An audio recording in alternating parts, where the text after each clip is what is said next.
സങ്കീർത്തനം 78. എൻ്റെ ജനമേ, എൻ്റെ ഉപദേശം ശ്രദ്ധിപ്പീൻ, എൻ്റെ വായ്മൊഴികൾക്ക് നിങ്ങളുടെ ചെവി ചായ്പീൻ.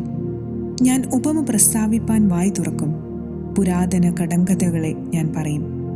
നാം അവയെ കേട്ടറിഞ്ഞിരിക്കുന്നു, നമ്മുടെ പിതാക്കന്മാർ നമ്മോട് പറഞ്ഞിരിക്കുന്നു. നാം അവരുടെ മക്കളോട് അവയെ മറച്ചു വയ്ക്കാതെ വരുവാനുള്ള തലമുറയോട് യഹോവയുടെ സ്തുതിയും ബലവും അവൻ ചെയ്ത അത്ഭുത പ്രവൃത്തികളും വിവരിച്ചു പറയും. അവൻ യാക്കോബിൽ ഒരു സാക്ഷ്യം സ്ഥാപിച്ചു, ഇസ്രായേലിൽ ഒരു ന്യായപ്രമാണം നിയമിച്ചു. നമ്മുടെ പിതാക്കന്മാരോട് അവയെ തങ്ങളുടെ മക്കളെ അറിയിപ്പാൻ കൽപ്പിച്ചു. വരുവാനുള്ള തലമുറ, ജനിപ്പാനിരിക്കുന്ന മക്കൾ തന്നെ അവയെ ഗ്രഹിച്ച് എഴുന്നേറ്റ് തങ്ങളുടെ മക്കളോട് അറിയിക്കുകയും അവർ തങ്ങളുടെ ആശ്രയം ദൈവത്തിൽ വയ്ക്കുകയും ദൈവത്തിൻ്റെ പ്രവൃത്തികളെ മറന്നുകളയാതെ അവൻ്റെ കൽപ്പനകളെ പ്രമാണിച്ച് നടക്കുകയും തങ്ങളുടെ പിതാക്കന്മാരെ പോലെ ശാഠ്യവും മത്സരവുമുള്ള തലമുറയായി ഹൃദയത്തെ സ്ഥിരമാക്കാതെ ദൈവത്തോട് അവിശ്വസ്ത മനസ്സുള്ള ഒരു തലമുറയായി തീരാതിരിക്കുകയും ചെയ്യേണ്ടതിന് തന്നെ. ആയുധം ധരിച്ച വില്ലാളികളായ എഫ്രൈമർ യുദ്ധദിവസത്തിൽ പിന്തിരിഞ്ഞുപോയി. അവർ ദൈവത്തിൻ്റെ നിയമം പ്രമാണിച്ചില്ല, അവൻ്റെ ന്യായപ്രമാണത്തെ ഉപേക്ഷിച്ചു നടന്നു. അവർ അവൻ്റെ പ്രവൃത്തികളെയും അവരെ കാണിച്ച അത്ഭുതങ്ങളെയും മറന്നുകളഞ്ഞു. അവൻ മിസ്രയീം ദേശത്ത് സോവാൻ വയലിൽ വെച്ച് അവരുടെ പിതാക്കന്മാർ കാണെ അത്ഭുതം പ്രവർത്തിച്ചു. അവൻ സമുദ്രത്തെ വിഭാഗിച്ചു, അതിൽ കൂടി അവരെ കടത്തി. അവൻ വെള്ളത്തെ ചിറ പോലെ നിൽക്കുമാറാക്കി. പകൽ സമയത്ത് അവൻ മേഘം കൊണ്ടും രാത്രി മുഴുവനും അഗ്നിപ്രകാശം കൊണ്ടും അവരെ നടത്തി. അവൻ മരുഭൂമിയിൽ പാറകളെ പിളർന്ന് ആഴികളാൽ എന്ന പോലെ അവർക്ക് ധാരാളം കുടിപ്പാൻ കൊടുത്തു. പാറയിൽ നിന്ന് അവൻ ഒഴുക്കുകളെ പുറപ്പെടുവിച്ചു, വെള്ളം നദികളെപ്പോലെ ഒഴുക്കുമാറാക്കി. എങ്കിലും അവർ അവനോട് പാപം ചെയ്തു, അത്യുന്നതനോട് മരുഭൂമിയിൽ വെച്ച് മത്സരിച്ചു കൊണ്ടിരുന്നു. തങ്ങളുടെ കൊതിക്ക് ഭക്ഷണം ചോദിച്ചുകൊണ്ട് അവർ ഹൃദയത്തിൽ ദൈവത്തെ പരീക്ഷിച്ചു. അവർ ദൈവത്തിന് വിരോധമായി സംസാരിച്ചു. മരുഭൂമിയിൽ മേശ ഒരുക്കുവാൻ ദൈവത്തിന് കഴിയുമോ? അവൻ പാറയെ അടിച്ചു, വെള്ളം പുറപ്പെട്ടു, തോടുകളും കവിഞ്ഞൊഴുകി, സത്യം. എന്നാൽ അപ്പം കൂടി തരുവാൻ അവന് കഴിയുമോ? തൻ്റെ ജനത്തിന് അവൻ മാംസം വരുത്തി കൊടുക്കുമോ എന്ന് പറഞ്ഞു. ആകയാൽ യഹോവ അത് കേട്ട് കോപിച്ചു. യാക്കോബിൻ്റെ നേരെ തീ ജ്വലിച്ചു, ഇസ്രായേലിൻ്റെ നേരെ കോപവും പൊങ്ങി. അവർ ദൈവത്തിൽ വിശ്വസിക്കുകയും അവൻ്റെ രക്ഷയിൽ ആശ്രയിക്കുകയും ചെയ്യായികയാൽ തന്നെ അവൻ മീതെ മേഘങ്ങളോട് കൽപ്പിച്ചു, ആകാശത്തിൻ്റെ വാതിലുകളെ തുറന്നു. അവർക്ക് തിന്മാൻ മന്ന വർഷിപ്പിച്ചു, സ്വർഗീയ ധാന്യം അവർക്ക് കൊടുത്തു. മനുഷ്യർ ശക്തിമാന്മാരുടെ അപ്പം തിന്നു. അവൻ അവർക്ക് തൃപ്തിയാകുവണ്ണം ആഹാരം അയച്ചു. അവൻ ആകാശത്തിൽ കിഴക്കൻ കാറ്റടുപ്പിച്ചു, തൻ്റെ ശക്തിയാൽ കിഴക്കൻ കാറ്റ് വരുത്തി. അവനവർക്ക് പൊടി പോലെ മാംസത്തെയും കടൽപ്പുറത്തെ മണൽ പോലെ പക്ഷികളെയും വർഷിപ്പിച്ചു. അവരുടെ പാളയത്തിൻ്റെ നടുവിലും പാർപ്പിടങ്ങളുടെ ചുറ്റിലും അവയെ പൊഴിച്ചു. അങ്ങനെ അവർ തിന്നു തൃപ്തരായി തീർന്നു. അവർ ആഗ്രഹിച്ചത് അവൻ അവർക്ക് കൊടുത്തു. അവരുടെ കൊതിക്ക് മതി വന്നില്ല. ഭക്ഷണം അവരുടെ വായിലിരിക്കുമ്പോൾ തന്നെ ദൈവത്തിൻ്റെ കോപം അവരുടെ മേൽ വന്നു. അവരുടെ അതിപുഷ്ടന്മാരിൽ ചിലരെ കൊന്ന് ഇസ്രായേലിലെ യൗവനക്കാരെ സംഹരിച്ചു. ഇതെല്ലാമായിട്ടും അവർ പിന്നെയും പാപം ചെയ്തു, അവൻ്റെ അത്ഭുത പ്രവൃത്തികളെ വിശ്വസിച്ചതുമില്ല. അതുകൊണ്ട് അവൻ അവരുടെ നാളുകളെ ശ്വാസം പോലെയും അവരുടെ സംവത്സരങ്ങളെ അതിവേഗത്തിലും കഴിയുമാറാക്കി. അവൻ അവരെ കൊല്ലുമ്പോൾ അവർ അവനെ അന്വേഷിക്കും. അവർ തിരിഞ്ഞ് ജാഗ്രതയോടെ ദൈവത്തെ തിരയും. ദൈവം തങ്ങളുടെ പാറ എന്നും അത്യുന്നതനായ ദൈവം തങ്ങളുടെ വീണ്ടെടുപ്പുകാരൻ എന്നും അവർ ഓർക്കും. എങ്കിലും അവർ വായ്കൊണ്ട് അവനോട് കപടം സംസാരിക്കും, നാവുകൊണ്ട് അവനോട് ഭോഷ്കു പറയും. അവരുടെ ഹൃദയം അവങ്കൽ സ്ഥിരമായിരുന്നില്ല, അവൻ്റെ നിയമത്തോട് അവർ വിശ്വസ്തത കാണിച്ചതുമില്ല.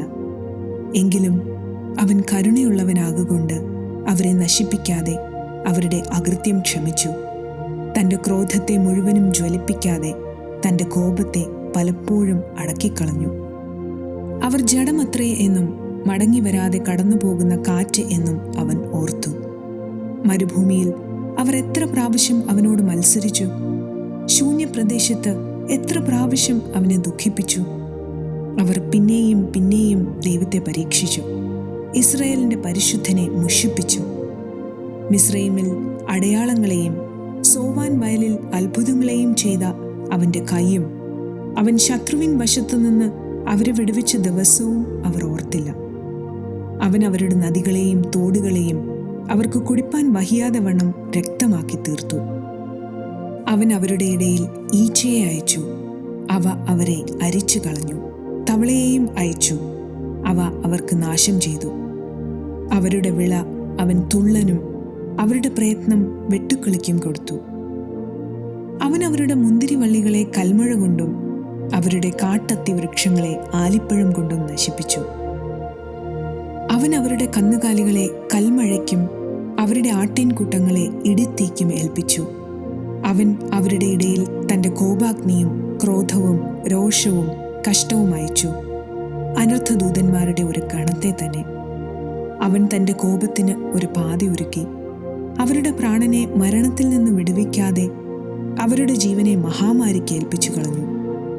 അവൻ മിസ്രയീമിലെ എല്ലാ കടിഞ്ഞൂലിനെയും ഹാം കൂടാരങ്ങളിലുള്ളവരുടെ വീര്യത്തിൻ്റെ പ്രഥമ ഫലത്തെയും സംഹരിച്ചു. എന്നാൽ തൻ്റെ ജനത്തെ അവൻ ആടുകളെപ്പോലെ പുറപ്പെടുവിച്ചു. മരുഭൂമിയിൽ ആട്ടിൻകൂട്ടത്തെപ്പോലെ അവരെ നടത്തി. അവൻ അവരെ നിർഭയമാക്കി നടത്തുകയാൽ അവർക്ക് പേടിയുണ്ടായില്ല. അവരുടെ ശത്രുക്കളെ സമുദ്രം മൂടിക്കളഞ്ഞു. അവൻ അവരെ തൻ്റെ വിശുദ്ധ ദേശത്തിലേക്കും തൻ്റെ വലങ്കൈ സമ്പാദിച്ച ഈ പർവ്വതത്തിലേക്കും കൊണ്ടുവന്നു. അവരുടെ മുമ്പിൽ നിന്ന് അവൻ ജാതികളെ നീക്കിക്കളഞ്ഞു. ചരട് കൊണ്ട് അളന്ന് അവർക്ക് അവകാശം പകുത്തുകൊടുത്തു. ഇസ്രായേലിൻ്റെ ഗോത്രങ്ങളെ അവരവരുടെ കൂടാരങ്ങളിൽ പാർപ്പിച്ചു. എങ്കിലും അവർ അത്യുന്നതനായ ദൈവത്തെ പരീക്ഷിച്ച് മത്സരിച്ചു, അവൻ്റെ സാക്ഷ്യങ്ങളെ പ്രമാണിച്ചതുമില്ല. അവർ തങ്ങളുടെ പിതാക്കന്മാരെ പോലെ പിന്തിരിഞ്ഞ് ദ്രോഹം ചെയ്തു. വഞ്ചനയുള്ള വില്ലുപോലെ അവർ മാറിക്കളഞ്ഞു. അവർ തങ്ങളുടെ പൂജാഗിരികളെ കൊണ്ട് അവനെ കോപിപ്പിച്ചു, വിഗ്രഹങ്ങളെ കൊണ്ട് അവന് തീഷ്ണത ജനിപ്പിച്ചു.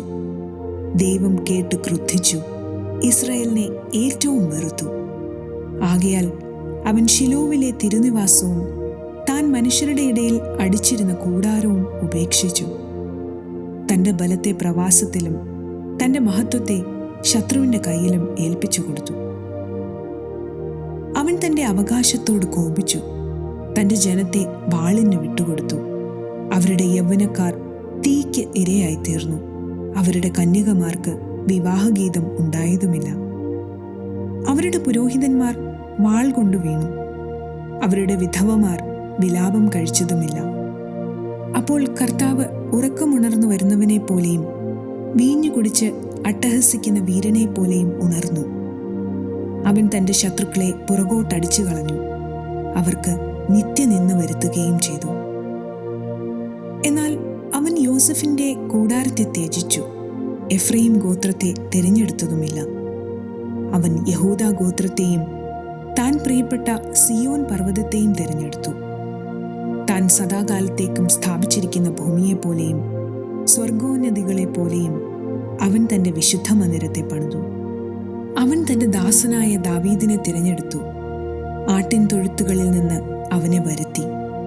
തൻ്റെ ജനമായ യാക്കോബിനെയും തൻ്റെ അവകാശമായ ഇസ്രായേലിനും മേയ്ക്കേണ്ടതിന് അവൻ അവനെ തള്ളയാടുകളെ നോക്കുന്ന വേലയിൽ നിന്നും കൊണ്ടുവന്നു. അങ്ങനെ അവൻ പരമാർത്ഥ ഹൃദയത്തോടെ അവയെ മേയിച്ചു, കൈമിടുക്കോടെ അവരെ നടത്തി.